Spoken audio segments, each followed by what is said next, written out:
राम कृष्ण हरे राम कृष्ण हरे राम कृष्ण हरे राम कृष्ण जय राम कृष्ण हरे राम हरे जय राम कृष्ण हरे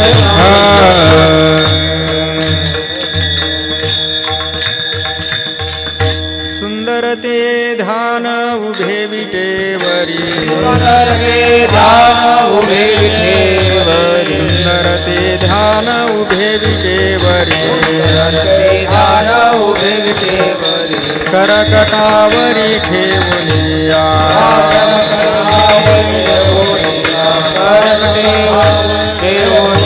तुलसी हार गळा कासे पीतांबर तुलसी हार गळा कासे पीतांबर आवडे निरंतर हेची ध्यान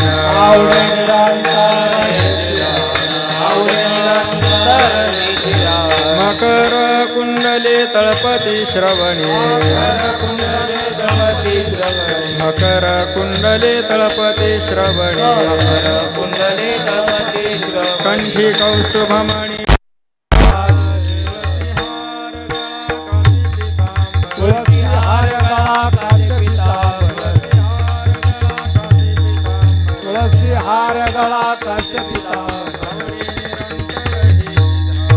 आवडे निरंतर हेची ध्यान आवडे निरंतर हेची ध्यान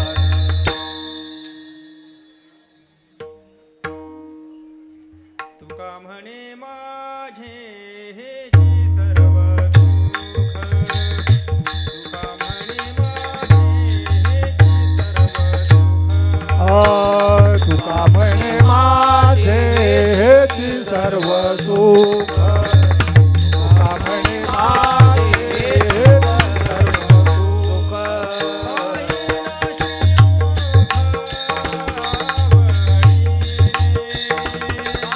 त्रिमुख आवडेने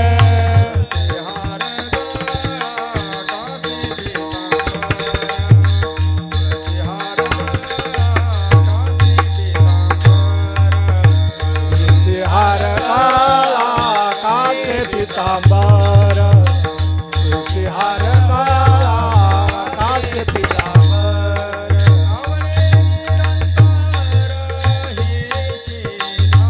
आवडे निरंतर हेची ध्यान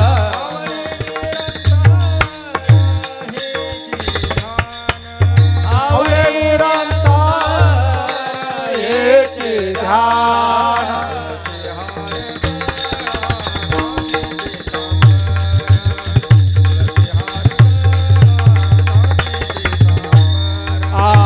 तुलसी हार काळा कासे पीतांबर तुलसी हार काळा कासे पीतांबर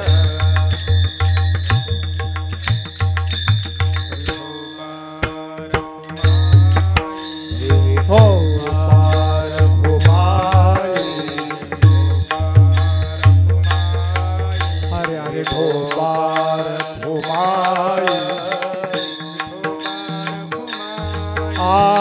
ढोबार कुमार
लोचनी सुख झाले ओ साजनी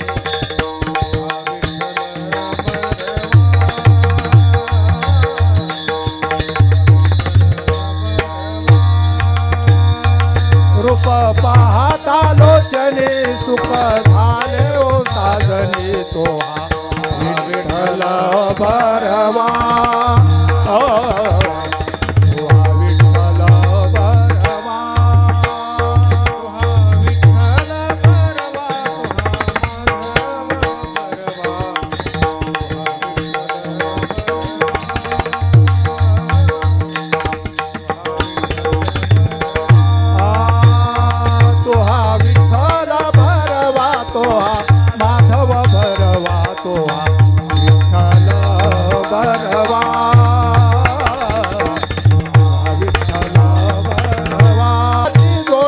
विठ्ठली आवडे तो विठ्ठल भरवा विठ्ठल भरवा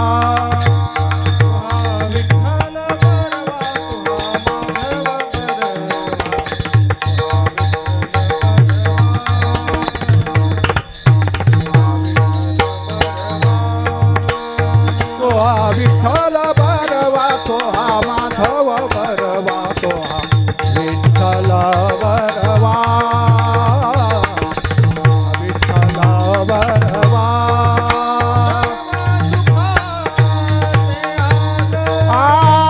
सर्व सुखाचे आगर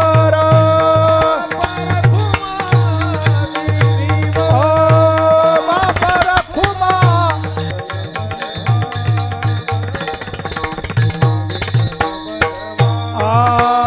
सर्व सुखाचे आगर बाप रखुमा देवी भरतो विठ्ठल भरवा विठ्ठल भरवा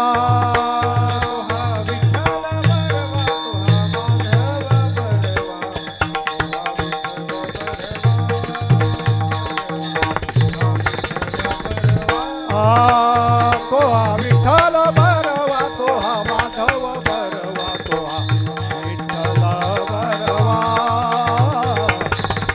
विठ्ठल भरवा जय जय राम कृष्ण जय राम कृष्ण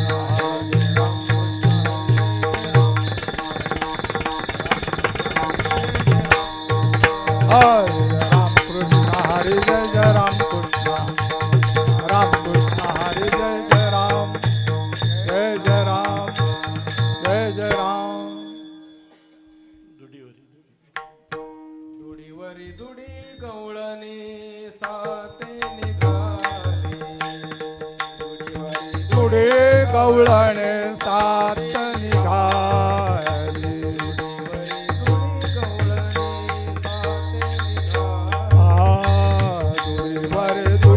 गवळणी सात निघाली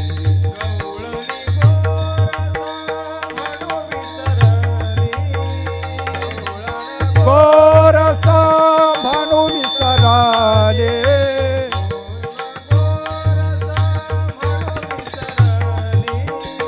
गवळण गोरस म्हणू विसराले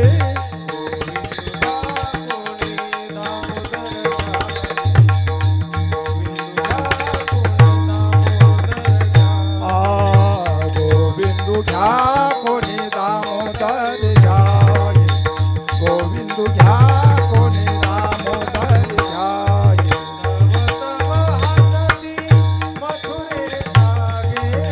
तब तब हसती मथुरे त्यागे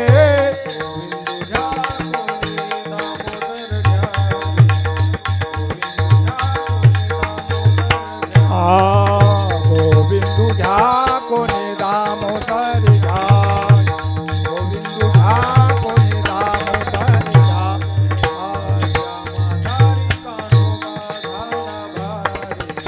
जुडिया माधारे कानोबा झाला भारी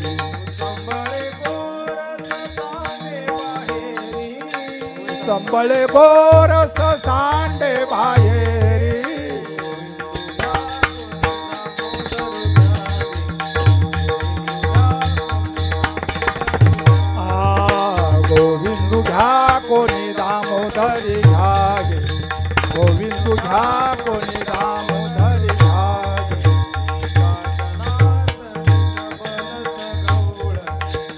एका जनार्दनी सबल सगौळणी एका जनार्दनी सबल सगौळणी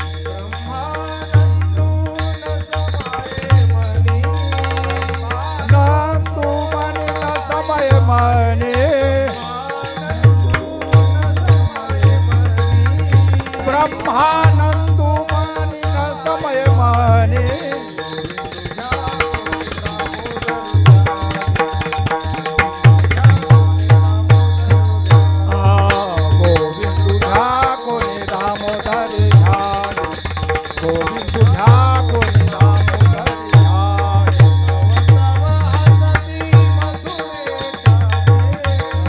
तब हासत मथुरे जागे तब तब हासती मथुरे जागे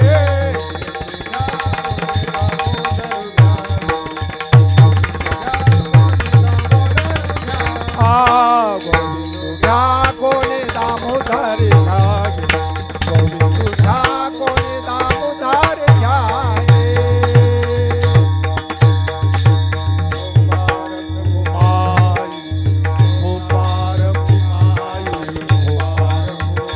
हरे हरे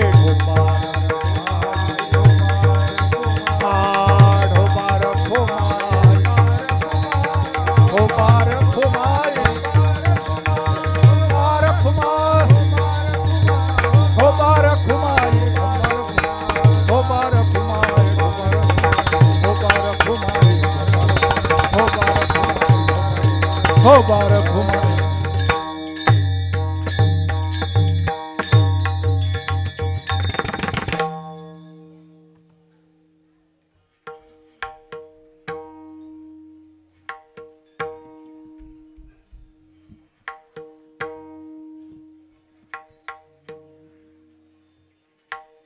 दुडीवरी दुडी गवळणी साते निघाली दुडीवरी दुडी गवळणी साते निघाली दुडीवरी दुडी गवळण साते निघाले दुडीवरी दुडी गवळण साते निघाले दुडीवरी दुडी गवळणी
साते निघाली गवळण गोरस म्हणो विसरली गोविंदू घ्या कोणी दामोदरू घ्या गे तव तव हसती मथुरेच्या गे दुडिया माझारी कानोबा झाला भारी दुडिया माझारी कान्होबा झाला भारी उचंबळे गोरस सांडे बाहेरी एका जनार्दनी सबल सगवळणी ब्रह्मानंदून समाये मनी गोविंदू घ्या कोणी दामोदरू घ्या गे तव तव हसती मथुरेच्या गे माझी वाणी तुझे वाणी तुझे माझे वाणी तुझे वर्ण गुण नाम सिदे प्रेम काय कळाय सिदे प्रेम काय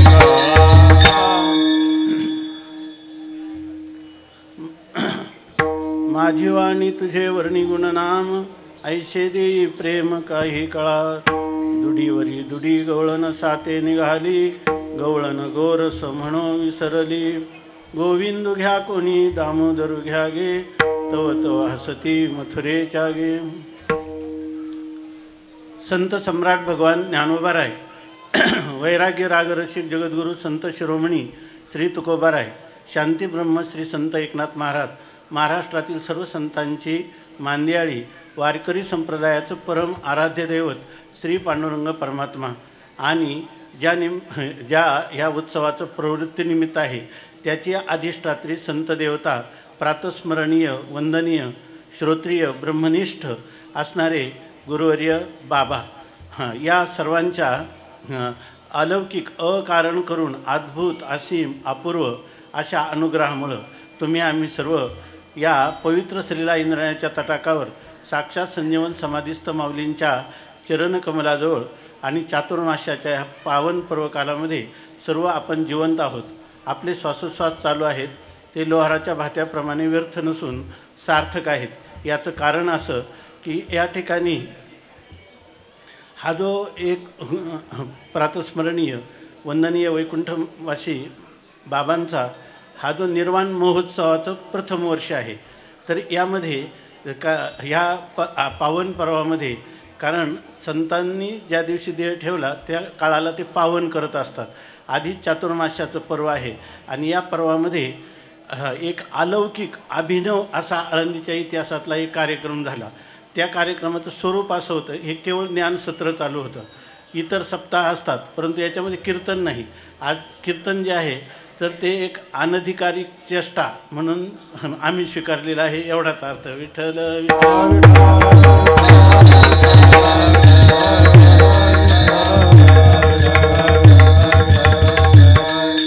गंगा तटाकावर जसं शुकमुनींना हे भाग्य भागवत सांगण्याचं लाभलं आणि परीक्षितीला हे श्रवणाचं भाग्य लादलं, तसं या ठिकाणी 7 दिवस जुनी लोक म्हणतात विशेष कार्यक्रम असला की त्याचं वर्णन जेव्हा शब्दात करता येत नाही, लोक म्हणतात तिथं देव अवतरला. विठ्ठल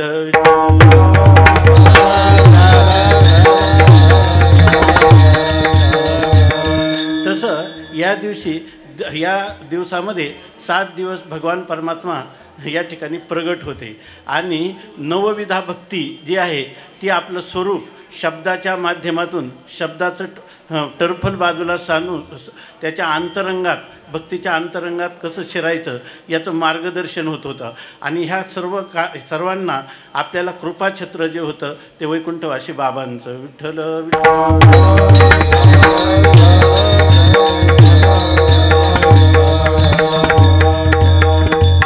रात्री परमवंदनीय गुरुजी म्हणाले की मला वाटतं सगळ्यांची घड्याळं बंद पडावी आणि पुरेपूर कथा करता यावी. आम्हाला असं वाटतं की घड्याळं बंद पडू नये, वेगाने चालावीत. विठ्ठल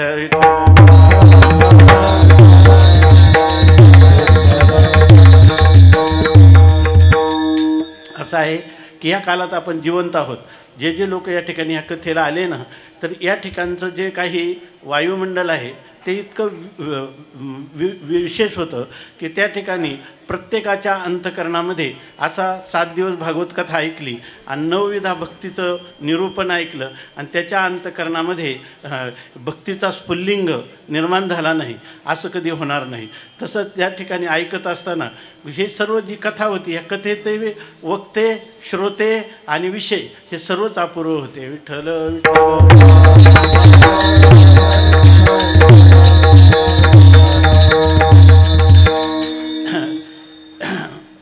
एकदा आम्ही आज काल्याचं कीर्तन मला येत नाही असं मी सांगत नाही, परंतु याच्यामध्ये आपल्याला एक घरगुती हा कार्यक्रम आहे अशी आमची धारणा आहे. तर त्याच्यामुळं आपण तुम्ही आम्ही खेळीमिळी गदारोळी आनंदे किंवा काल्याचा कार्यक्रम असल्यामुळं तुका म्हणे तुम्हा आम्हा ह्याची भेटी उरल्या त्या गोष्टी बोलावया म्हणून आपण आपलं साधारणपणाने यथाशक्ती यथामती निरूपण करण्याचा प्रयत्न करणार आहे. इतकंच. विठ्ठल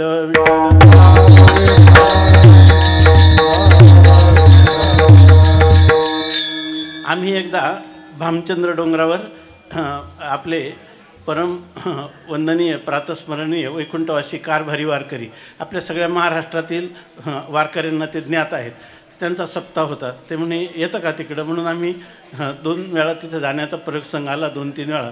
तर ते फक्त भजन करायचे. तुका म्हणे इथे भजनप्रमाणे कीर्तन वगैरे काय नाही आणि ते रात्रंदिवस भजनच चालू असायचं. रात्री 2 वाजता अभंग आला, विश्वी विश्वंभर बोले वेदांताचे सार आणि जगी जगदीश शास्त्रे वदती सावकाश. तर ह्या अभंगाचं जेव्हा आलं शेवटचं काय, सूर्याची परी तुका लोकी क्रीडा करी, ते हातामध्ये विना आणि ते असे शांत राहिले, वा तुकाराम महाराज, काय तुकाराम महाराज, असं अर्धा तास करीत होते.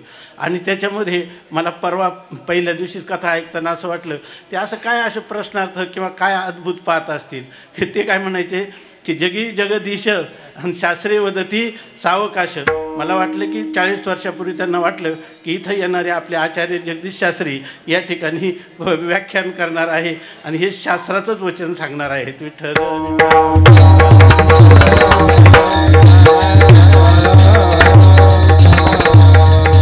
जनी जनार्दन ऐकतो हे मात. तुकाराम महाराज म्हणतात ते सर्वांमध्ये परमात्म्याचा अनुष्ठुतता कशी आहे हीच शास्त्र सगळे सांगत असतात, परंतु ह्या शास्त्राचं मर्म वर्म हे आपल्याला थोडक्या कालामध्ये ऐशी वर्मे मज दावी नारायण अंतरीच्या खुणा प्रगटोनी, त्याप्रमाणे खुणा ज्या आहेत त्या श्रोत्यांच्या अंतकरणातून त्यांच्या हृदयाचं ठाव घेत होत्या. आणि अशा प्रकारचे या ठिकाणी ह्या 9विधा भक्तीच्या रूपाने आपल्याला जे चिंतन झालं, विशेषतः तुकाराम महाराज म्हणतात की तुमचे दासीचा दास करून ठेवा, आशीर्वाद द्यावा हाची मज, 9विधा काय बोलिली जे भक्ती द्यावी माझ्या हाती संतजनी. तुका म्हणे तुमच्या पायाच्या आधारे उतरेन खरे भवनदी. हे तुकोबरायांचं मनोगत जर कोणी लय विक्षेप कशाय रसास्वाद ह्या दोषांनी विवर्जित होऊन श्रवण केला असेल तर त्यांच्या अंतकरणाचा आजच त्यांना निरंकुशा तृप्तीचा अनुभव येईल. विठ्ठल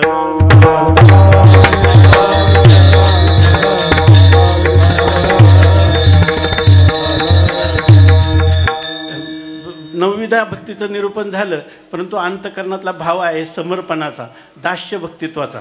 याच्यामध्ये की आता सांगितलं शबरीची भक्ती, त्याप्रमाणे ज्यांनी आपल्या जीवनाचं स्वत्व संपूर्ण श्रीगुरुचरणाच्या ठिकाणी, शास्त्राच्या ठिकाणी, भगवत स्वरूपाच्या ठिकाणी समर्पित करून जीवनमुक्तीच्या विलक्षण तृप्तीसाठी किंवा भोगासाठी उरले उपाधी कारणे ते तो विचिले दर्शने. मनुष्याला असं आहे की कवी सांगतात की लोखंडाला जर तापलेला असतानाच वळण देता येतं, तसं त्यांना कौमार आचरित प्राज्ञा या रीतीचं जीवन ज्यांनी गर्भवासापासूनच यामध्ये सांगितलं आहे की ब्राह्मणस्य ही देवोयम शूद्र कामाये निश्चिते कृच्छ्राय तपसेचेह प्रत्यानंत्य सुखायच. भागवतामध्ये सांगितलं की या ठिकाणी ब्राह्मण शरीर जे दिलेलं आहे ते ब्राह्मण शरीर शब्दस्पर्शादी विषयांचा भोग घेण्यासाठी दिलं नाही.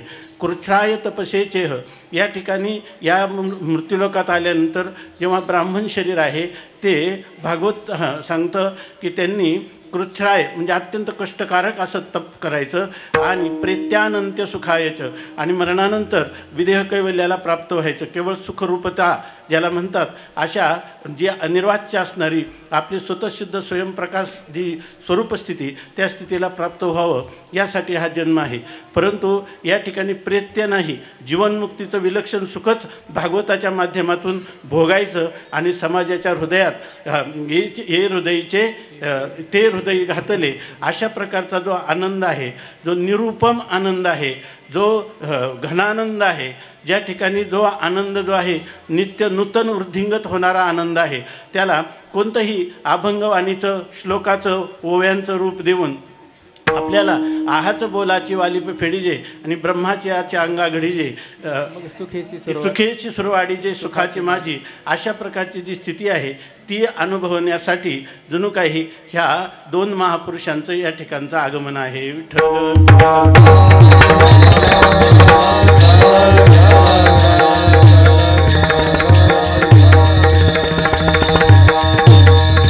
आता ते आहे ना, मला ते पण वाटलं की अनंत सुखाच्या डोही एक सरुतळाची घेतला जी, अनंत असणारा परमात्मा आणि अनंत परमात्म्याचं वर्णन करणारे आपले शास्त्री महाराज, ज्यांचं नाव पण घेणं अवघड आहे, परंतु परमात्म्याचंच नाव आहे. ज्या ठिकाणी ज्या परमात्म्याला कोण देशकालाचा कुठल्याही प्रकारचा परिच्छेद नाही, स्वगत सजाती विजयाती आदी भेद नाहीत, जे असंग निर्विकार आहे आणि ते आपलं स्वरूपच आहे, ते करतलामलकवत जेणेकरून होईल अशा प्रकारचे हे दोन महापुरुष जे आहे, कोणत्याही वेळ काळाच्या बंधनातून सर्व समाज जो काही त्रिविध दुःखाने संतप्त झालेला आहे, याला कशा प्रकाराने, याला कोणत्याही प्रकारची चित्ताची क्षुब्धता न होता शांत दांत जीवन जगता येईल. आणि हा समाज पुरुष जो आहे त्याला एकच मार्ग आहे, तो म्हणजे वेदांताने प्रतिपादन केलेला, भक्तिशास्त्राने प्रतिपादन केलेला, कर्मसिद्धांत ज्याच्यामध्ये प्रतिपादन केलेला आहे, कांडत्रय निरूपिणी श्रुतीचं हे कोडीसवानी कांडत्रयात्मक असणारा जो वेद आहे तो सर्वांच्या हृदयामध्ये अभिव्यक्त व्हावा आणि त्याची अनुभूती सर्वांना यावी, यासाठी जे भारतीय ऋषीमुनींचं सनातन वैदिक परंपरा आहे की ज्या परंपरेमध्ये कोणताही मनुष्य आपल्या स्वरूपाच्या ज्ञानापासून वंचित केला गेला नाही. त्या ठिकाणी संतांची मांदियाळीचं जर आपण पाहिलं 700 वर्षापूर्वीचं चित्र, तर संत जनाबाईंचे अभंग पाहिले, तुकोबारायांच्या काळातले बहिणाबाईंचे अभंग पाहिले, संत सोयराबाईंचे अभंग पाहिले, तर स्त्री जातीला देखील या ठिकाणी मी ब्रह्म आहे असा सहज बोध व्हावा. त्यांचा आग्रह नव्हता की आम्हाला वेदाचा अधिकार दिला नाही, त्यांनी मनुस्मृती जाळण्याचा कधी प्रयत्न केला नाही, परंतु या ठिकाणी महापुरुषांना देखील ज्या शब्द कानावर पडल्यानंतर हृदयात एक शीतल अशा प्रकारचा आल्हाद व्हावा आणि त्यांना डोक्यावर घेऊन नाचावं, अशा प्रकारची जी संस्कृती आहे ती संस्कृती आजही राहावी म्हणून सामान्य रीतीनं अत्यंत वास्तविक हे एक प्रकारचे वेदाचे महान पंडित आहेत, परंतु त्यांनी ठरवलेलं आहे त्यांचं जीवन पंडानाम आत्मविषय रती येशाम, की आपल्या आत्मस्वरूपाची रती आपल्या घ्यायची आणि आत्मनो मोक्षार्थम जगद्हितायचं ही जी आपली जीवनशैली आहे हाच आपल्या जीवनाचा स्थायी भाव आहे, तो त्यांनी स्वीकारलेला आहे. म्हणून ही रत्न जी आहे ही आमच्या हृदयात कायमची स्थानापन्न झाली. विठ्ठल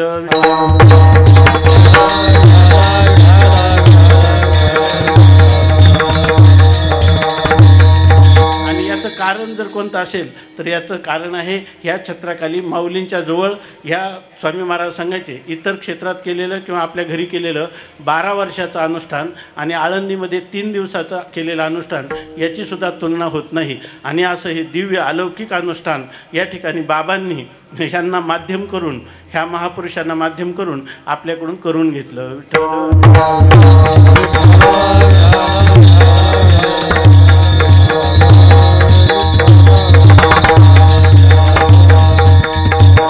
बाबांचं कितीतरी गोष्टी अशा डोळ्यापुढे येतात की गंगालरी सांगत अजून त्या इंद्रायणीच्या प्रवाहाजवळ बसलेले बाबा स्वामी नाव घेतल्यानंतर संपूर्ण स्वतःचं जीवनच जणू काय पूर्णपणे विचार रहित होणारं असं जी स्वामींच्यावर असणारी निष्ठा, ह्या गोष्टी ज्या आहेत. आणि आम्हाला जे काय होतं, आम्ही स्वामी महाराजांना काही शंका विचारायचं, स्वामी महाराज कधी कधी शिव्याच्या भाषेत बोलायचे, त्यामुळे विचारतानाही बराच विचार करावा लागायचा. पण बाबांना विचारताना त्यांचं जे काही मातृ हृदय होतं याची आम्हाला अनुभूती असल्यामुळं आम्हाला कधीही संकोच वाटला नाही. विठ्ठल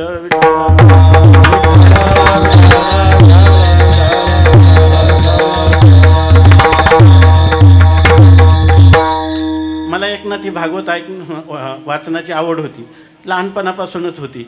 परंतु मी दररोज काही ना काही पारायण करत असायचो. नंतर बाहेर पडताना तर केवळ पारायणासाठी पडलं. मला दुसरं काही शिकायचं असं काही मनात पण नव्हतं काही, किंवा अशा प्रकारची पद्धती असतात, श्रवण मनन हे करायला पाहिजे हे काही माहीत नव्हतं. तर स्वामी महाराजांच्या आज्ञेप्रमाणे आलो इथं. मी भागवत वाचत होतो, पाठाला जायला लागलो त्यांच्या आज्ञेने.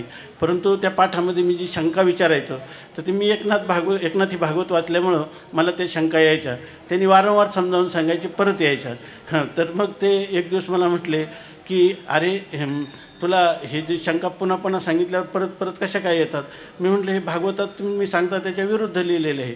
मी म्हटलं ते म्हणे नाही अरे त्याचा आशय तुला कळत नाही. मी म्हटलं की मला चांगला कळतो म्हटलं.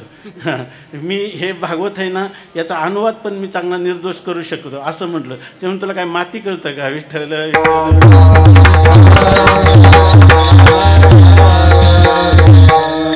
दुसऱ्या दिवशी आश्रमात गेलो. स्वामी महाराज दंडाची पूजा करत होते आणि त्यांनी सांगितलं की नारायण आता तू आला तर तुला मी काही काम सांगितलं तर करशील का? मी म्हटलं हो करीन. ते म्हणे एक शब्द दिला आहे परत नाही म्हणायचं नाही. नाही मी म्हटलं मी विचार करीन. पहा म्हणे वकिलासारखं बोलतो. आणि मग नंतर ते म्हणे अरे करण्यासारखंच मी सांगतो, तुला काय त्रास नाही त्याच्यामध्ये. म्हटलं काय? ते म्हणे एकादश स्कंद उद्यापासून वाचायचा नाही आणि मी म्हणतो तोपर्यंत वाचायचा नाही.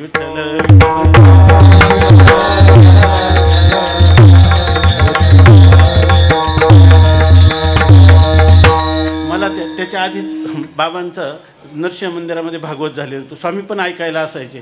तर मग मी बाबांच्याकडे आलो. त्यांना म्हणलं स्वामीजींनी मला असं सांगितलं. बाबा जरा थोडा वेळ शांत बसले. ते म्हणे खरं तर असं नाही सांगायला पाहिजे, स्वामी असं सांगणार नाही, पण सांगितलं याचा अर्थ त्यांचं काही मनोगत असेल म्हणे आणि त्याला आपण तसंच करायचं. म्हणलं मग मी काय करू? तर म्हणे काही नाही भागवताचं दर्शन घेत जा. आणि ते म्हणलं ते किती दिवसांनी म्हणतील? ते म्हणजे जेव्हा म्हणतील तेव्हा म्हणतील, आता ते ठेवून द्या. आणि त्याच्यानंतर 5-6 वर्षे गेली. मी वर भागवत ठेवलं, दर्शन करायचं दररोज त्याचं. पण धर्ममूर्ती गणेश्वर शास्त्रीजी द्राविड हे पण त्या ठिकाणी असायचे. कधी कधी विश्वनाथ शास्त्रीजी पण यायचे. तर असं ते दिवसभर चालायचं ते सत्र. आणि स्वामीजींनी सांगितलं इथं कोणतीही शंका असली का विचारायचं. ते विचारलं की खूप प्रेमाने सांगायचे सर्व आणि बसायचे पण तासनतास. तर त्याच्यानंतर सगळं झालं. मग स्वामी महाराज म्हणे आजपासून भागवत सांगायला सुरुवात कर, ऐकायला सुरुवात कर, वाचायला सुरुवात कर. विठ्ठल.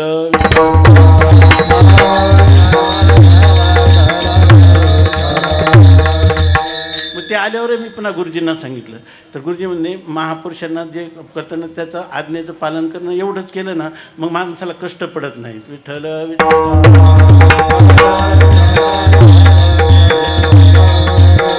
सांगण्याचं तात्पर्य असं की ते इतकं शांतदांत वक्तव्य म्हणजे व्यक्ती होते की त्या ठिकाणी त्यांच्याविषयी आपल्याला वात्सल्य भाव जो आहे तो जणू कोणी ओसंडून राहतो. बरं जेवढे लोक भागवत ऐकतील त्यांना नुसतं ते एवढं बोलले की माझी माऊली म्हणते, माझी माऊली म्हणते का प्रत्येकाचा धागा आत्मीयतेचाच जडेल अशा प्रकारची त्या शब्दामध्ये दिव्य अलौकिक अशा प्रकारची शक्ती होती किंवा शब्दशक्तीचा शब्दशक्तिपात होता. विठ्ठल.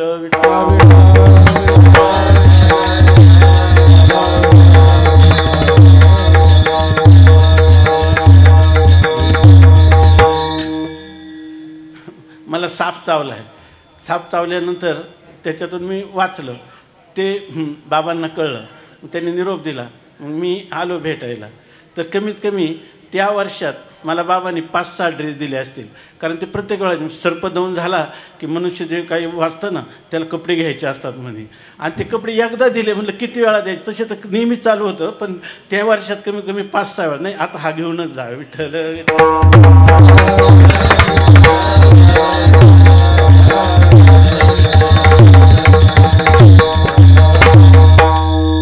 महापुरुषाचा जर विभाग सकाळी सहज माझ्याला एक असं वाटलं. आपण काय म्हणतो वज्रादपी कठोरानी मृदुनी कुसुमादपी लोकोत्तरानी चेतांशी कोही विज्ञातुमर्हती. त्याचा अर्थ सरळ असा आहे की वज्रापेक्षाही कठोर आणि प्रसंगी फुलापेक्षाही कोमल अशी महापुरुषांचं चित्त कोण जाणू शकेल? अर्थात कोणी जाणू शकणार नाही असं आपण करतो. पण ह्या श्लोकातला सुद्धा वज्रादपी कठोर आणि कुठंच बाबांच्या जीवनात लागत नाही. विठ्ठल.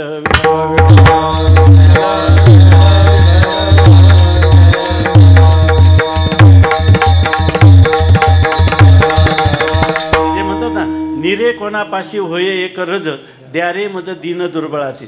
विशुद्ध स्वरूपात असणारं भागवताचं तत्त्वज्ञान, भक्तिप्रेम आणि त्याच्यात कर्मविपाकाच्या सिद्धांताचं प्रतिपादन या सगळ्यांचा सम्यक समन्वय म्हणजे बाबांचं जीवनचरित्र आणि वक्तृत्व. विठ्ठल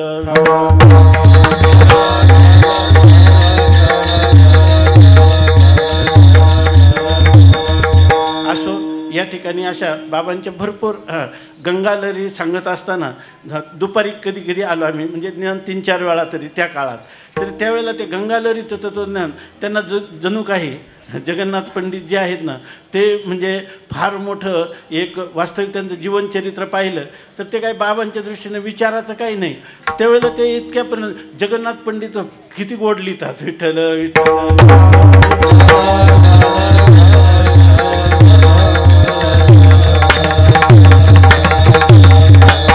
राग, द्वेष, मत्सर, स्पर्धा, कलह हे जणू काही त्यांच्या अंतःकरणाला जन्मजात शिवलेच नाहीत. विठ्ठल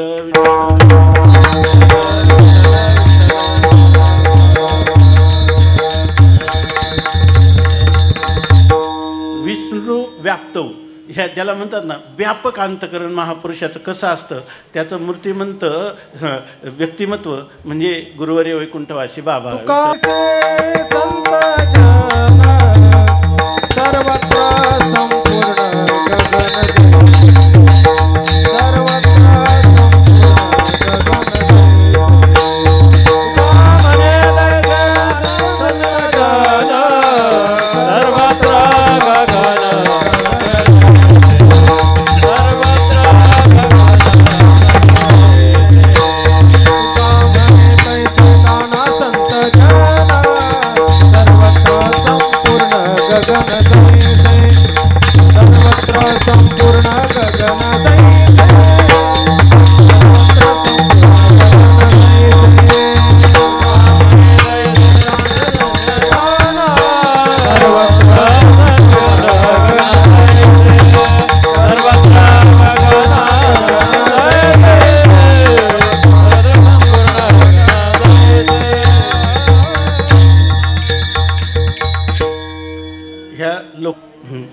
परमवंदनीय प्रातस्मरणीय बाबांचं हे जे पुण्यस्मरण आहे त्यासाठी जे काही भक्तजन आहेत ज्यांना बाबांच्या विषयी असणारा अंतःकरणातला आत्मीयतेचा भाव त्याने आकर्षण करूनही आज या ठिकाणी ज्ञानोबारायांच्या चरणाजवळ बाबांच्या स्मृतिस्थली आणि ते पावन स्मृतिस्थल आहे. साधारण गोष्ट नाही की ज्ञानोबारायांच्या अवतारानंतर जवळजवळ 2 शतकं बाबांचे माझ्या वडिलांची मिराशिगा देवा तुझी चरण सेवा पांडुरंगा उपवास पारणी राखिला दारवंटा केला भोगवटा आम्हाला वंश परंपरा दासमी अंकिता तुका मोकलिता लाज कोणा. आजही आमचे असणारे बंधुवर्य चंद्रवंशी महाराज किंवा आपले श्रीहरी महाराज यांनी छातीला हात लावून म्हणावं माझ्या वडिलांची मिराशिका देवा.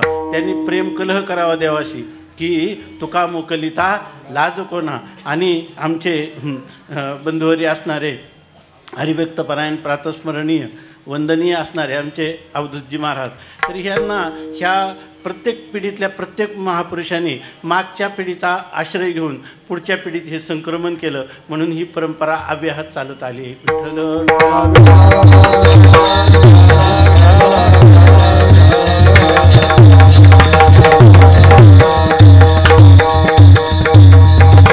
असो या ठिकाणी आपण जर बोलत बसलं तर आपला वेळ पण कमी आहे आणि या ठिकाणी काल्याचं जे कीर्तन आहे ते कीर्तन करण्यासाठी लागणारी जी योग्यता एक लागते त्याला त्यापैकी कोणतीच योग्यता नाही.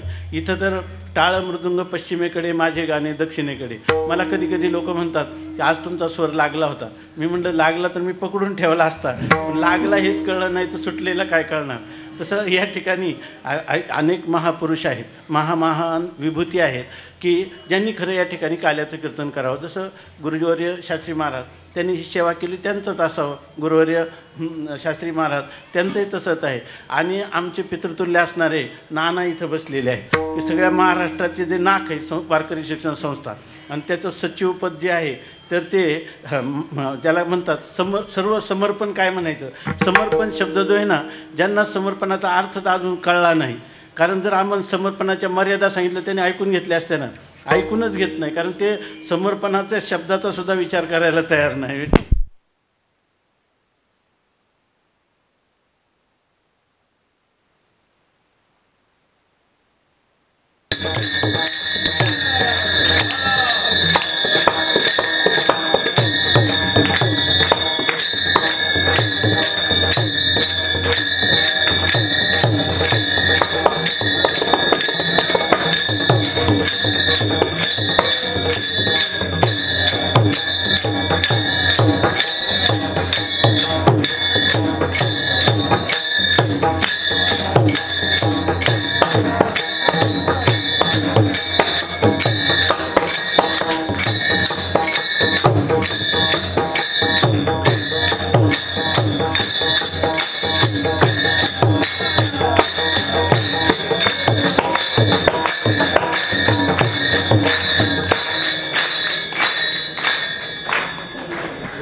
या ठिकाणी अनेक महानुभाव असतानाही या ठिकाणी आमच्या गुरुवर्य प्रातस्मरणीय वंदनीय महाराजांची आज्ञा म्हणून या ठिकाणी मी उभा आहे.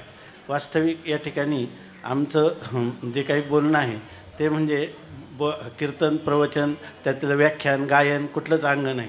असं असतानाही स्वामी महाराज म्हणायचे की सुवासिनी स्त्रीने कुंकवाला नाही म्हणू नये, तेवढ्या न्यायाने आणि आपली काहीतरी बोबडीवाणी हे जे शब्द कुसुमांजली ही गुरुवर्य बाबांच्या चरणी समर्पित करायची.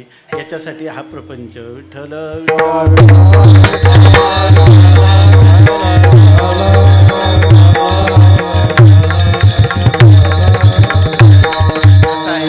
की या ठिकाणी आज हा काल्याचा प्रसंग आहे आणि कोणत्याही उत्सवाची सांगता ही काल्याच्या कीर्तनाने होते. असा वारकरी संप्रदायामध्ये लिखित अशा प्रकारचा दंडक आहे, परंपरेनं चालत आलेला आहे. तेव्हा या ठिकाणी आज आपल्यापुढं मी ही जी गवळण वाचून दाखवली तर ही काल्याच्या निमित्तानेही तिचं चिंतन केलं जातं म्हणून या ठिकाणी आपल्याला तो अभंग वाचून दाखवला. त्या निमित्ताने आपण यथाशक्ती यथामती काल्याचं जे काही चिंतन आहे ते करण्यात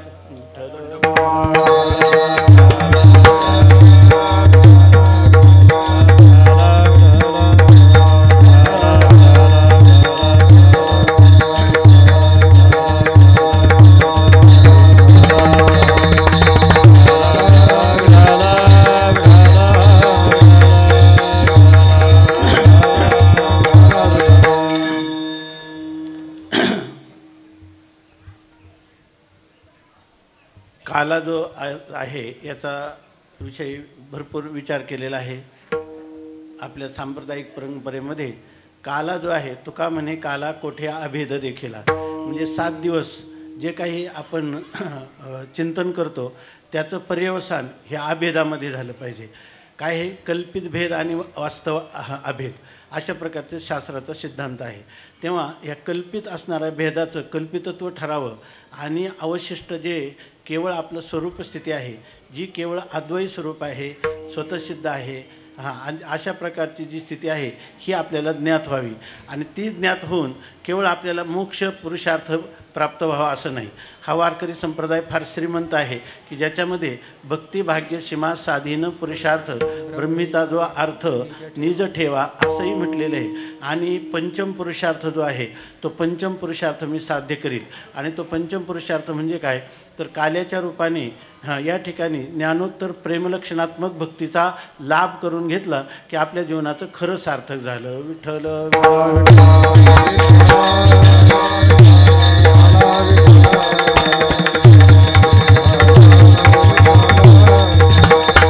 आपल्या जीवनामध्ये असं केवळ मोक्ष पुरुषार्थ आहे असंच नाही, तर या ठिकाणी मोक्ष तर आपलं स्वतःचं स्वरूपच असल्यामुळं अविद्या निवृत्तीने उपलक्षित असं ब्रह्म त्याला मोक्ष असं म्हणतात.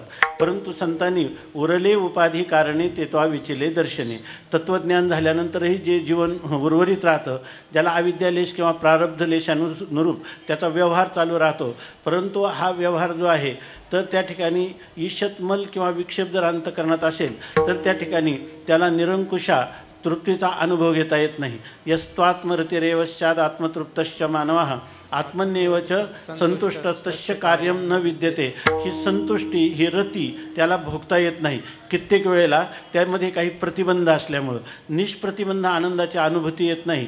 त्या निष्प्रतिबंध आनंदाची त्याला अभिव्यक्ती व्हावी म्हणून जे असणारे प्रतिबंध, त्या प्रतिबंध निवृत्तीचे जे उपाय आहेत त्याच्यात सर्वात श्रेष्ठ उपाय आहे ज्ञानोत्तर प्रेमलक्षणात्मक भक्ती किंवा ज्ञानलक्षणात्मिका भक्ती. विठ्ठल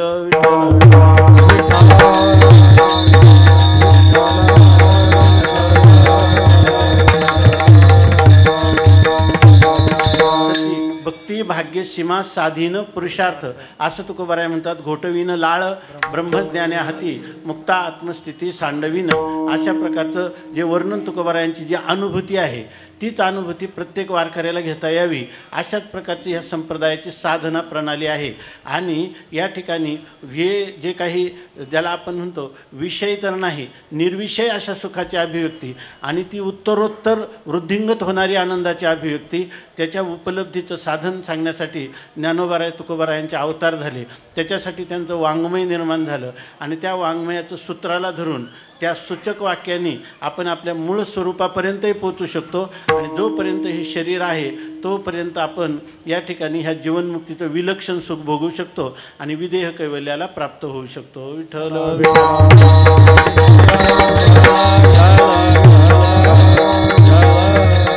म्हणून जर तुका म्हणे काला कोठे अभेद देखील. काल्याचा आनंद कधी आहे जर त्याचं पर्यवसान ह्या आपल्या असणाऱ्या अभेद स्वरूपामध्ये जर झालं, अभेद स्वरूपाचा आपल्याला साक्षात्कार झाला. नाम ही जी असणारी स्थिती आहे तीच माझी स्वरूप स्थिती आहे किंवा तेच मी आहे, तोच मी आहे, अशा प्रकारचा जेव्हा ऐक्याचा बोध होतो, जीव ब्रह्मैक्य ज्ञान होतं, तोच त्याचा क्षण आहे. विठ्ठल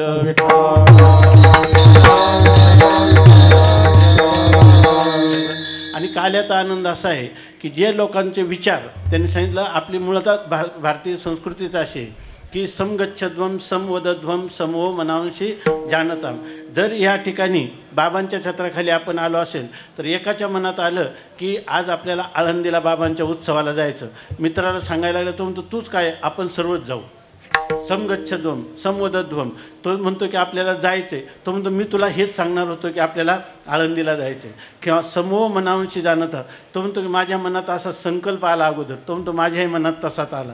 असं ज्या वेळेला हे आपलं चित्र असेल की ह्या देशाचं किंवा ह्या संप्रदायातल्या अंगीकार करणाऱ्या सर्व साधकांचं की ज्याच्यामध्ये ज्यांचं बोलण्याची एकता आहे, ज्यांच्या वागण्याची ऐक्यता आहे, ज्यांच्या ज्ञान जे आहे ते एकच संबंधाने आहे. किंबहुना एक विषय तो जसा त्या गोपींचा आनंद होता एवढा का तर एक विषय तो सकळांचा हरी, त्याच्या आवडीने आवडी तरी.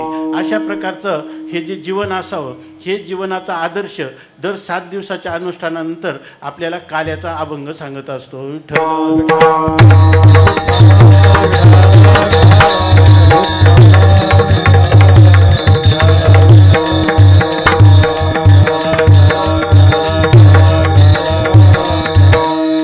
म्हणून या ठिकाणी ह्या काल्याच्या निमित्ताने आपल्यापुढं जो अभंग वाचून दाखवला तो आहे शांतीब्रह्म एकनाथ महाराजांचा. आपल्याला वेळ फार थोडा आहे आणि थोडा वेळ आहे ते चांगलंच आहे, कारण त्याच्यापेक्षा तेवढा वेळ बोलण्याला आम्हाला योग्यता नाही किंवा तशा प्रकारचं काही चिंतन नाही. परंतु थोड्या वेळामध्ये आपण इथल्या नियमावलीत थोडे काही मिनटं जे राहिलेत त्याच्यात थोडंसं अभंगाचं चिंतन करण्याचा प्रयत्न करू. विठ्ठल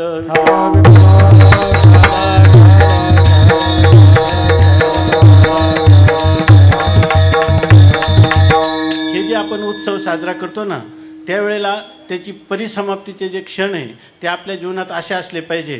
ज्ञानोबाराय सांगतात की या ठिकाणी एका सरोवरातलं जे लाटा आहेत त्या दुसऱ्या सरोवरात जातात.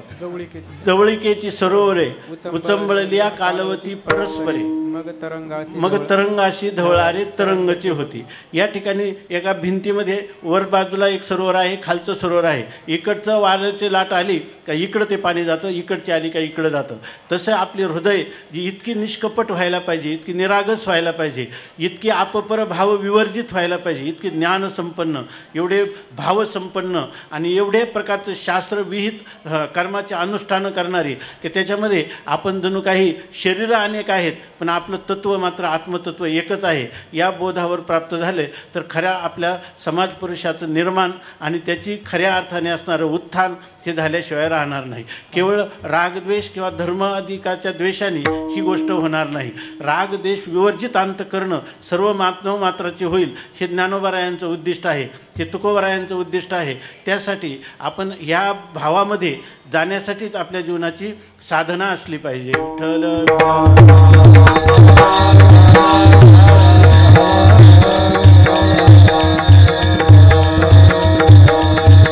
आता यामध्ये शांतीब्रह्मनाथ महाराजांचा हा अभंग आहे आणि त्याच्यामध्ये नाथ महाराज जे सांगतात त्याची एक भूमिका अशी दिसते की कोणी एक गवळण जी आहे ती गोकुळात राहणारी गवळण की त्या गोपींना त्यांचा दूध दही विकण्याचा धंदा आहे आणि ती गोपी जी आहे ती जी गवळण आहे तिनं आपल्या डोक्यावर दह्या दुधाचा भारा घेतलेला आहे आणि ती विकायला निघालेली आहे. आणि ती जात असताना विकायला आता काहीमध्ये दूध होतं, काहीमध्ये दही होतं, काहीमध्ये काही दूध असेल ते घेऊन ती चालली. त्यावेळेला त्या गवळणीचं वर्णन करतात की गवळणीतून गवळण जी आहे ती निघाली गोकुळाहून आणि जात आहे मथुरेला. आणि त्यावेळेला तिची काय स्थिती आहे म्हणजे तिच्याजवळ काय काय सामुग्री आहे त्या सामग्रीचं वर्णन नाथ महाराज अभंगाच्या प्रथम चरणात करतात. तुडी वरी तुडी साते निघाली, तुडी वरी तुडी गवळणी साते निघाली.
याचा अर्थ असे पूर्वी आता हे सगळ्याच भाषा कळण्यासाठी शब्दकोशातसुद्धा एक शब्द वापरून नाही त्याच्या 4-10 ओळी लिहाव्या लागतील तेव्हा ते कळतं. तर त्याच्यामध्ये थारोळ, विहीर, मोठ, नाडा ह्या गोष्टीसुद्धा आता कळण्याला अवघड झालेल्या आहेत. दुडीवर पाणी विहिरीवरून घेऊन यायचं. दुडी म्हणजे एक घट, त्या घटावर दुसरा घट ठेवला की त्याला दुडीचं पाणी आणलं म्हणतात. म्हणजे 2 घागरी भरून आणल्या आणि त्याच्यावर दुडीवरी दुडी म्हणजे वर 2 म्हणजे 4 घागरी घेऊन ती निघालेली आहे.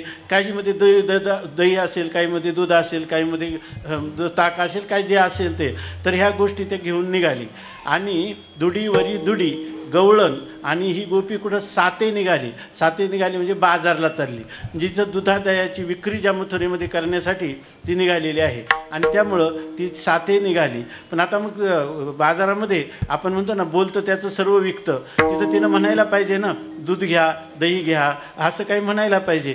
परंतु ती काही म्हणत नाही. ती दूध घ्या, दही घ्या म्हणत नाही. गवळण गोरस म्हणो विसरली. मी गोरस विकत आहे, दुधाच्या वस्तू मी याच्यामध्ये आणलेल्या आहेत, त्या तुम्ही विकत घ्या, हां असं म्हणत नाही. ती विकण्यासाठी आलेली ही विसरून गेली. याचं कारण काय आहे? देखिला डोळा बैसला मनी आणि तोची वदनी उच्चारी. तिनं जो काय भगवंताचं स्वरूपाची जी अनोखी छबी अनुभवलेली आहे, जो भगवंत तिनं ह्याच्यावर पाहिलेला आहे. देवढा चरणी वाजवितो वेणू गोपिका रमणू स्वामी माझा, देखील गे माई यमुनेच्या तिरी हात खांद्यावरी राधिकेच्या. अशा प्रकाराने तिनं जे जे काही वृंदावनामध्ये गोकुळामध्ये भगवंताचं जे काही चरित्र अनुभवलेले आहे किंवा त्याचं असणारं जे आनंदकंद असणाऱ्या परमात्म्याचे जे काही स्वरूप माधुरी आहे ती तिनं न्याहाळून पाहिलेली आहे आणि ती तिच्या हृदयामध्ये कायमची ठसलेली आहे. अशा वेळेला ती तुम्ही दूध घ्या, तूप घ्या असं म्हणत नाही, तर ती म्हणते गोविंदू घ्या कोणी, दामोदर घ्या. गोरस विसरली याचा अर्थ काय? गो म्हणजे एक इंद्रिय असा आहे. इंद्रिय गोरस म्हणजे इंद्रियांनी आनंद भोगणं, म्हणजे इंद्रिय आणि विषयांच्या संबंधातून जो आनंद मिळतो हे सामान्य लोकांचं गोरस आहे. परंतु तिला त्या इंद्रियांचं सुख जे आहे तिला अपेक्षित नाही, तिला भगवत सुख अपेक्षित आहे. त्यामुळे ती विसरून गेली आणि ती गवळण गोरस म्हणून विसरली. आणि मग ती म्हणायला काय लागली? तिचं खरं जे गो शब्दाचा अर्थ आहे वेद, गो शब्दाचा अर्थ आहे वाणी, गो शब्दाचा अर्थ इंद्रिय. तिला इंद्रियजन्य सुख नको होतं. त्यामुळं त्या ठिकाणी तिनं काय केलं की गवळण गोरस म्हणून विसरली. मग ती काय म्हणायला लागली? गोविंद घ्या कोणी, दामोदर घ्या गे. तुम्ही हे म्हणत नाही, ते आता गोरस घ्या, दूध घ्या, दही घ्या म्हणण्याऐवजी ती काय म्हणायला लागली? कोणी गोविंद घ्या, कोणाला पाहिजे तर दामोदर घ्या.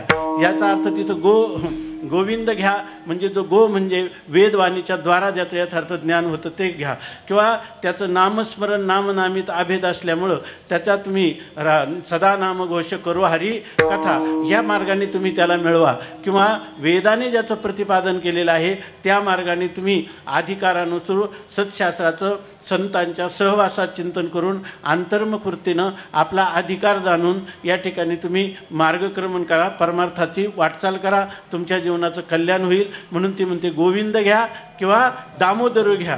याच्यामध्ये स्वामी महाराज सांगायचे दामोदर शब्द का योजला?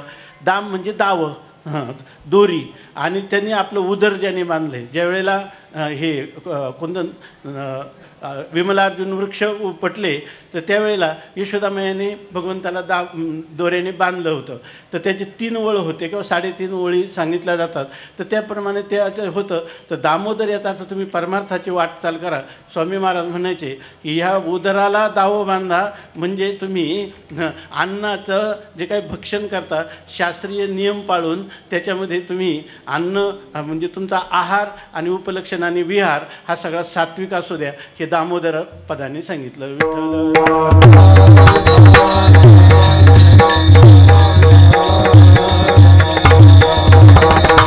आयुष सत्व बलारोग्य सुख प्रीती विवर्धना रस्या स्निग्धा स्थिरा हृदया आहार आहा सात्विक प्रिय असं राहणं हेच काय आहे? दामोदर होणं आहे. विठ्ठल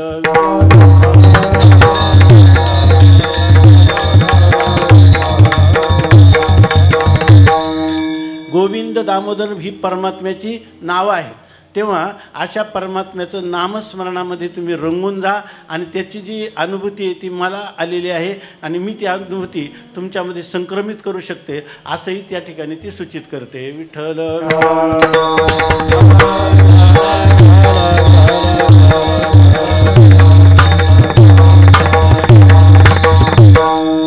आमच्या अष्टांग संग्रहामध्ये एक किंवदंती दिलेली आहे. ती कोरुक कोरुक कोरुक कोरुक असं 4 वेळा तर जे अश्विनी कुमार त्या वाघभटाच्या दरवाजात आले, झाडावर बोलतात काहारूक काहारूक काहारूक. आरूक म्हणजे निरोगी मनुष्य कोण.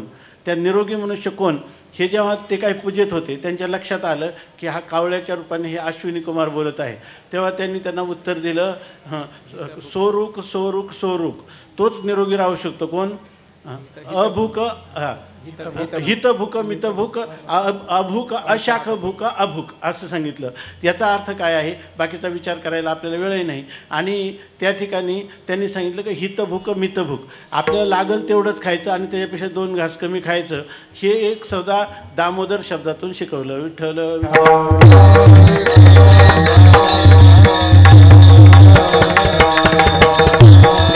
किंवा दुसरं दामोदर हे परमात्म्याचं नाव आहे. ते तुम्ही सर्वांनी घ्या. परमात्म्याचे अनंत नामे वाहू गोविंदा. त्या ठिकाणी भगवंताला अनंत नामं आहेत. त्या अनंत नामाचं गुणगान तुम्ही करा. त्याच्यामध्ये मी तुम्हाला काही मदत करू शकते, देऊ शकते. म्हणून ते म्हणते की गोविंदू घ्या कोणी दामोदरू घ्या. पण ती गेली कोणाच्या नगरात होती. मथुरेला, कंसाच्या नगरात. म्हणजे दैवी संपत्ती ही जेव्हा आसुरी संपत्तीकडे जाते त्यावेळेला ते लोक मनावर घेत नाहीत, त्याचा आदर तर करत नाही. परंतु असं होतं की तव तव हसती मथुरेच्या गे. त्या सगळ्या ज्या गोपी आहेत त्या गोपी जेव्हा चालली बाजारातून त्यांना वाटलं की हिचं डोकं फिरलं, ही वेडी झाली. वर माथ्यावर आहे दूध दही आणि म्हणते की गोविंद घ्या कोणी दामोदरू घ्या गे. आणि असं ऐकलं तव तव हे जसं कानावर पडायचं तसं तसं तव तव हसती मथुरेच्या गे. त्याप्रमाणे दैवी संपत्तीवान पुरुष जो आहे तो आसुरी संपत्तीवान. दुःसंग हा सर्वथैव त्याज्या. जीवनामध्ये कधीही दुःसंग करू नये. आणि त्यांना संत बनवायला गेलो तर आपण संत ते संत न होता आपणच असंत होण्याची त्यांच्या ठिकाणी एक मोठी शक्तिपाताची शक्ती आहे. विठ्ठल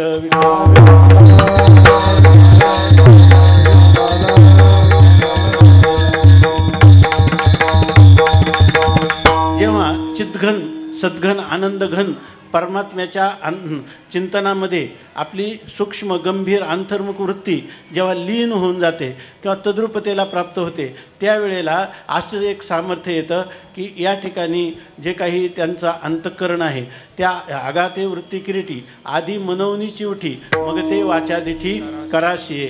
ती वृत्ती जी आहे ती आपोआप इंद्रियांच्या द्वारा तो जो परमानंद आहे तो बाहेर फाकायला लागतो. तो जे ज्ञान आहे ते ज्ञान, ती असणारी सत्ता, ती अद्वैता ही सर्वत्र हळूहळू व्यापक रूपाने त्याच्या अनुभूतीला यायला लागते. तेव्हा ह्या गोपीची अशी स्थिती आहे की ती म्हणते गोविंद घ्या कोणी दामोदरू घ्या घे. आणि इतर लोक मात्र काय करतात हसायला लागले. परंतु तुका म्हणे हसे जन नाही कानत ठाई अशी तिची स्थिती झालेली आहे. आणि त्यावेळेला हा जो परमात्मा आहे त्या परमात्म्याच्या तिच्या अंतःकरणामध्ये झालेली एकाग्रता आणि तिच्यामध्ये परमात्म्याचं ठसलेलं जे काही प्रतिबिंब आहे बिंब रूप परमात्मा तिच्या अंतःकरणामध्ये स्थिर झालेलं आहे. आणि त्याचं जे साधन आहे तिच्या दृष्टीनं कधी त्या भगवंताचं नामसंकीर्तन, कधी लीला संकीर्तन, कधी स्वरूप संकीर्तन अशा प्रकारचं तिचं जीवनमान आहे. आणि त्यामुळं त्या जरी त्या गोपी हसल्या तरी नाही कानत ये ठाई. आणि मग ज्या वेळेला ते भगवंताच्या चिंतनात अशी झाली त्याला एक क्षणसुद्धा भगवंताच्या चिंतना वेगळा राहावं लागत नाही. परवात गुरुजींनी सांगितलं ना पापण्या दिल्या, पापण्या ज्या देवाने दिल्या त्या झाकतात तेवढ्या वेळ मला परमात्म्याचं दर्शन होत नाही. त्या ब्रह्मदेवाला सुद्धा ते वेडा म्हणतात की त्याला बुद्धी कमी आहे असं म्हणतात. इतक्या त्या भक्ती सिद्धांताशी एकरूप झालेली ती गोपी आहे. आणि त्यामुळं तो परमात्मा जो आहे तो कोठे न दिसे पाहता, कुठं दिसत नाही तर तिच्या चित्ताच्यामध्ये तो या ठिकाणी अभिव्यक्त होतो, प्रगट होतो. आणि त्यामुळं तो प्रगट झालेला जो परमात्मा आहे ह्या गोळीला ही गोपीला हे लोक हसतील काय, हे काही नवल नाही.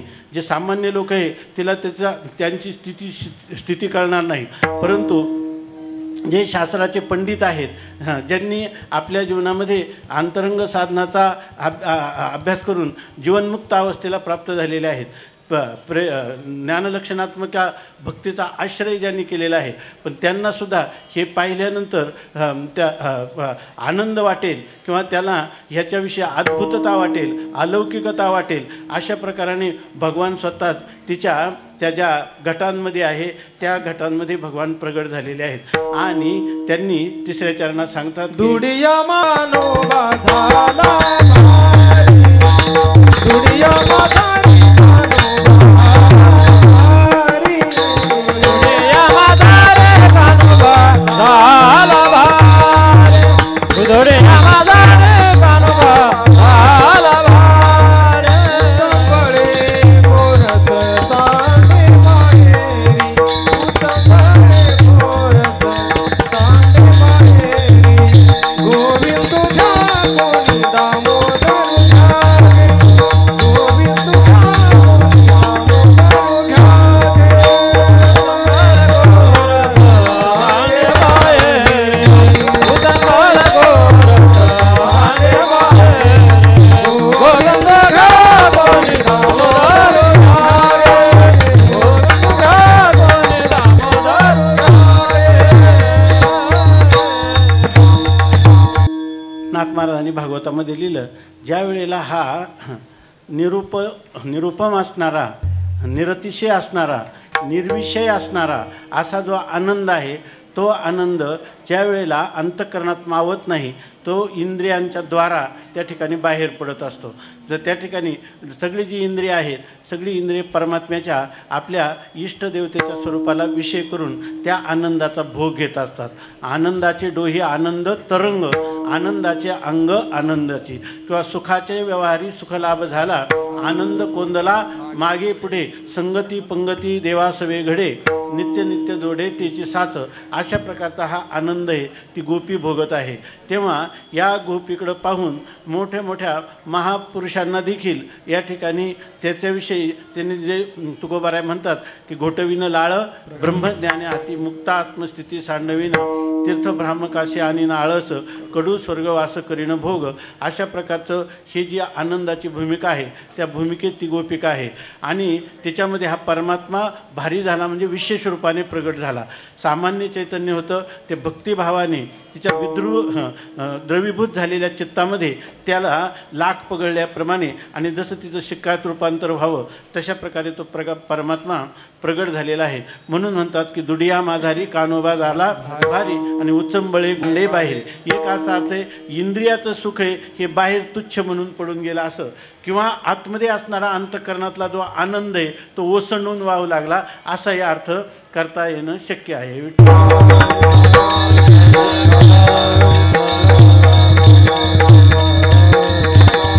याचं कारण काय आहे? त्या गवळणीला एवढा काय आनंद आहे की संपूर्ण विश्वातल्या सर्व ज्या काही योनी असतील तर त्यांचा सामुदायिक केलेला एकत्र आनंद जो आहे तो सुद्धा तिच्यापुढे एकदम एकश्चित आहे. असं कारण काय आहे याचं मार्मिक रहस्य या ठिकाणी संत शांतीब्रह्म नाथ महाराज सांगतात की तिच्या अंतःकरणातला हा ब्रह्मानंद मावतच नाही. आणि याचं कारण काय आहे की तिचा अंतःकरण हे परमात्मा स्वरूपाशी एकीभूत झालं. एक जनार्दनी सबल सगौळणी, एक जनार्दनी सबल सगौळणी, एक जनार्दनी सबल सगौळणी, एक जनार्दनी सबल सगौळणी, एक जनार्दनी सबल सगौळणी, एक जनार्दनी सबल सगौळणी, एक जनार्दनी सबल सगौळणी, एक जनार्दनी सबल सगौळणी. ब्रह्मानंद समय नामनी, ब्रह्मानंद न समाय मणी, गोविंद घ्या कोणी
दुडीवरी दुडी गवळणी साते निघाली गवळण गोरस म्हणून विसरली गोविंद घ्या कोणी दामोदरू घ्या गे तो हसती मथुरेच्या गे.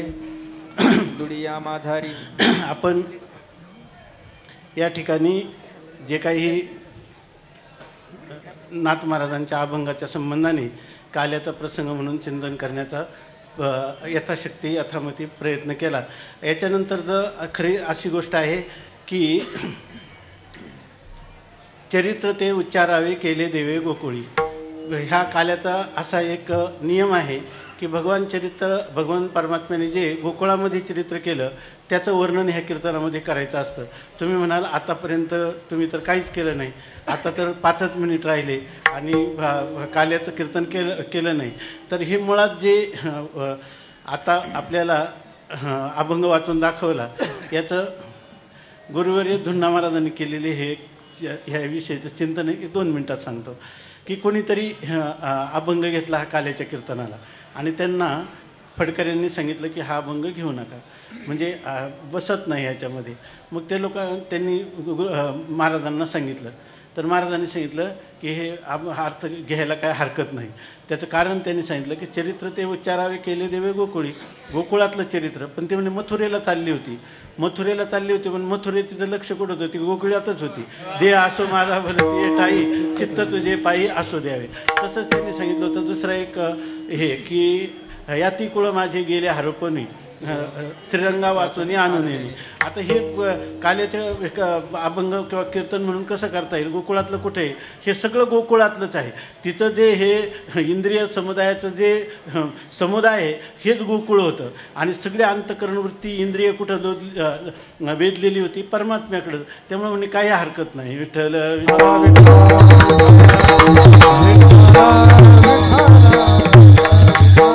मग झालं की नाही काल्याचं कीर्तन? काल्याचं कीर्तन झालं. दुसरी गोष्ट अशी आहे का तुम्ही म्हणाल की झालं नाही आणि आता 7 दिवस गुरुजीने काय सांगितलं? जीव तोडून तोडून ते काल्याचंच सांगितलं ना. विठ्ठल मग आम्ही जडीत मोठ धरू कशाला? विठ्ठल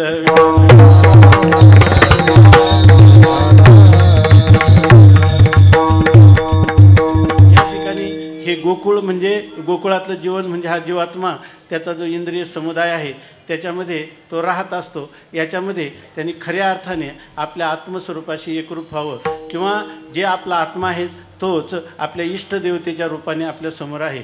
यावत जीव त्रयो वंद्या वेदांत गुरुरीश्वरा आदौ विद्या प्रसिद्ध्यर्थम. हे आपण आपल्याजवळ आपल्याला ज्ञान व्हावं यासाठी वेदांत शास्त्राची गुरुची सेवा आणि ईश्वराची सेवा करावी आणि ज्ञान झाल्यानंतरही कृतज्ञत्वाचा आळ येऊ नये म्हणून हे करावं. लोकसंग्रहासाठी करावं, जीवनमुक्तीच्या विलक्षण सुखासाठी करावं, अशा प्रकारचा संतांचा आदेश आहे. आणि असं केलं की जो दिवस आपल्या ठिकाणी उगवेल तर तो आपला कालाच आहे. विठ्ठल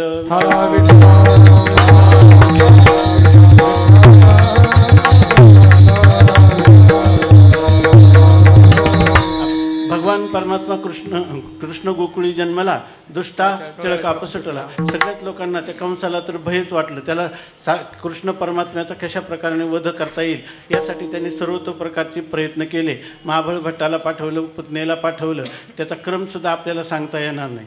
तर अशा प्रकाराने हे सर्व प्रयत्न झाले, परंतु त्या ठिकाणी भगवंताला कोणी मारू शकलं नाही. भगवंतांनी त्यांचा संपूर्ण निपात केला. त्याच्याबरोबर भगवंतांनी आपल्या सवंगड्याबरोबर खूप मोठं सुख जे आहे त्या सुखाचं वितरण केलेलं आहे. या ठिकाणी भगवंतांनी पाहिलं की ह्या गोकुळामध्ये इतर आपले जे सवंगडी आहेत ते सगळे पाप्याचे पितर आहेत.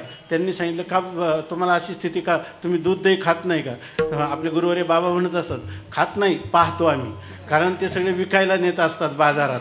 म्हणे नाही, मग जर ते देत नसतील ना तरी तुम्ही काय, माझे आहे तैसे पाहे नाही तरी घरा जाय चोरून या माये नवनीता आणावे. आपण रात्रीचं जाऊ भगवंतांनी सर्वांना एकत्र केलं, एक संघटना बनवली आणि रात्रीचं सगळे दह्या दुधाची चोरी करायला लागली. सर्व ज्या गवळणी होत्या त्यासुद्धा कंटाळून गेल्या. त्यांनी अनेक प्रकाराने परमात्म्याला पकडण्याचा प्रयत्न केला, परमात्मा काय सापडत नाही. तेव्हा त्या एक दिवस त्यांनी ठरवलं, रंगे हात पकडलं, पण तिथं गेल्यानंतर भगवान हा नटवेशधारी, नाना वेशधारी, तो परमात्म्याला तुझं अवघे होऊ येते, त्या करशी तरी नव्हे काही.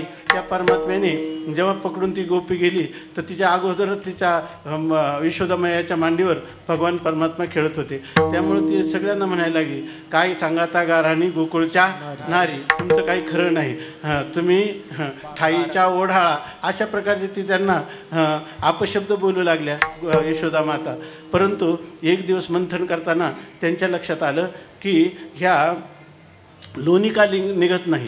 आपण इतका वेळ झालं मंथन करतो तरी लोणी का निघत. त्यांनी शिळवणी उन्हवणी संतांनी वर्णन केलेलं आहे, त्याप्रमाणे सगळं करून पाहिलं तर लोणी काय येत नाही. म्हणून हात घातला मातनीमध्ये तर त्या ठिकाणी बुळबुळी श्लक्ष्ण असे काहीतरी पदार्थ लागला. तेव्हा त्याने वर ओढलं तर तिथं भगवंताचं ते कुरळ्या केसाचं मस्तक तिच्या हाताला लागलं होतं.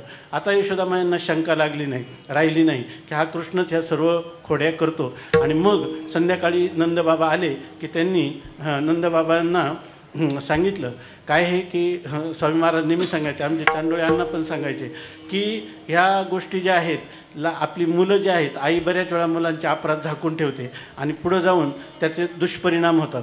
म्हणून आई आणि वडील ह्या दोघांनी मुलांच्या हिताचा विचार करणं हे फार आवश्यक आहे. हे एक नीतिशास्त्राचं तत्त्व, व्यवहारशास्त्राचं तत्त्वसुद्धा इथं दिसून येतं.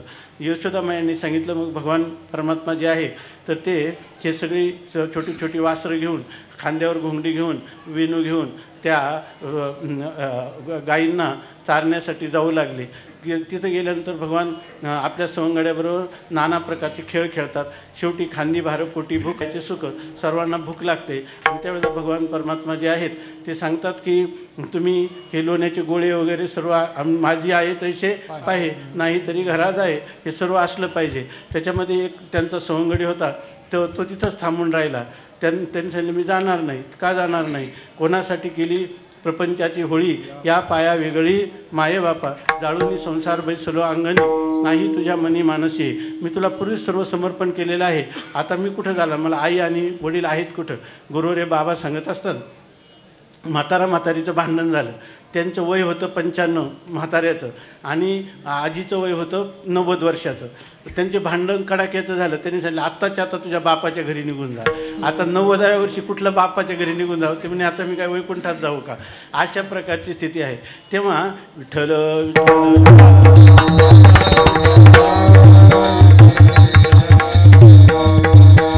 भगवंतानी वर्तुळाकार करून त्या सर्वांना काल्याचा प्रसाद जो इथे दिलेला आहे. आणि त्या ठिकाणी खांदी भार पोटी भूक, काही खेळायाचे सुख. आपण 7 दिवस जे हे अनुष्ठान केलेलं आहे त्या अनुष्ठानाचं फल म्हणजे आजचा आपल्याला हा प्रसाद काल्याचा मिळत आहे. या ठिकाणी दही आणि काला जे आहे, आपलं लाही जे आहे, हे श्वेतवर्णाचे पदार्थ आहे. आपलं सगळं पारमार्थिक जीवन आहे ना, हे ज्याच्यामध्ये रजोतमोगुण झडलेले आहेत आणि सत्वगुणाची उत्तरोत्तर वृद्धी होत आहे. असं जीवन असलं ना, आपल्याला तत्त्वज्ञान नसलं, फार भक्तिप्रेमाचा उमळा आपल्या अंतकरणात आला नाही, तरीसुद्धा आपलं जीवन निर्वेद शांत दांत जाऊ शकतं. विठ्ठल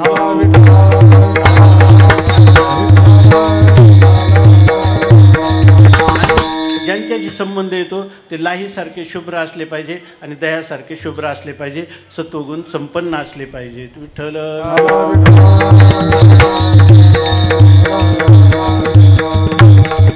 त्या काल्याचं वर्णन केलंय की कालियाचे मिशे देवजळी झाले मासे. अशा प्रकारच्या सगळ्या देवतांना जो आनंद भोगता आला नाही तो काल्याच्या ह्या का असणाऱ्या ह्या ज्या गवळी याची ताकपिरे कोण पोरे चांगली, एवढा त्यांचा छंद देवा. अशा प्रकारचा हा आनंद आहे. हा आनंद पाहून त्या ठिकाणी सगळ्या देवता देखील लज्जित झाल्या किंवा त्यांनासुद्धा त्यांचा हेवा वाटला. अशा प्रकारची ही स्थिती आहे. आता आपलं हे कीर्तनाचा भाग जो आहे काल्याचा तो समाप्त झाला असं समजा. या ठिकाणी आत्ताच मी सांगितलं की जवळजवळ 8 पिढ्या किंवा 9 पिढ्या 2 शतकं ज्या घराण्याची या ठिकाणी सेवा झाली, तर त्यांच्यासाठी तुमच्या आमचं असणारं जे प्रेम आहे, आज ज्ञानोबारायांच्या संजीवन समाधीजवळ आपण बसलेलो आहोत, तेव्हा या ठिकाणी एवढीच प्रार्थना करायची, सर्वेत्र सुखिनः सन्तु सर्वे सन्तु निरामया सर्वे भद्राणि पश्यन्तु मा कश्चित् दुःखमाप्नुयात्.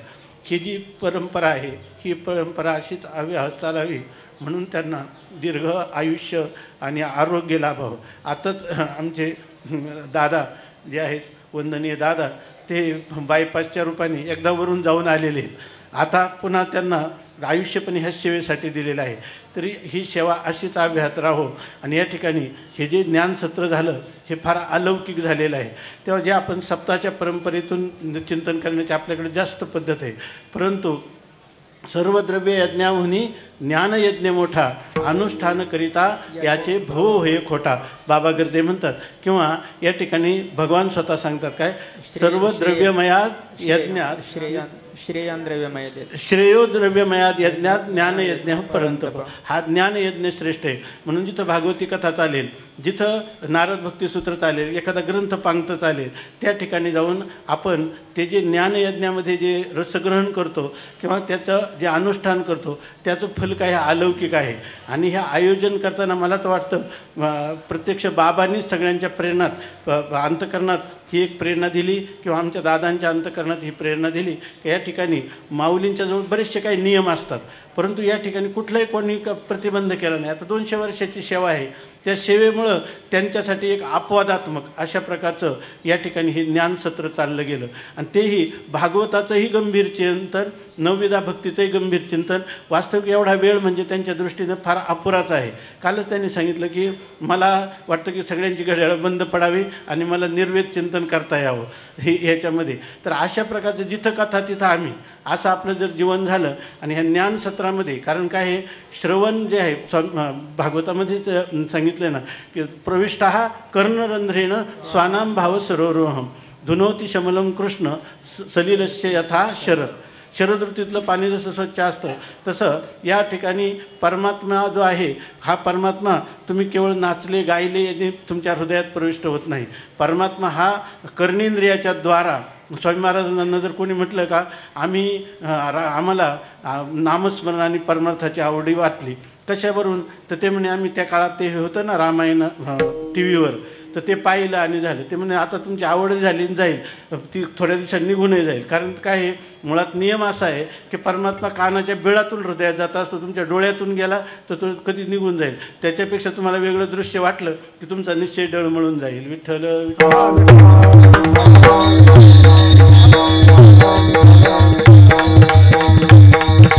आम्हाला ह्या घराण्याची जी छाया आहे ती आमच्यावर अशीच उत्तरोत्तर कायम राहो अशा प्रकारची प्रार्थना करून या ठिकाणी आता काल्याचे अभंग होतील आणि ह्या कीर्तनाचं जे समारोप होईल.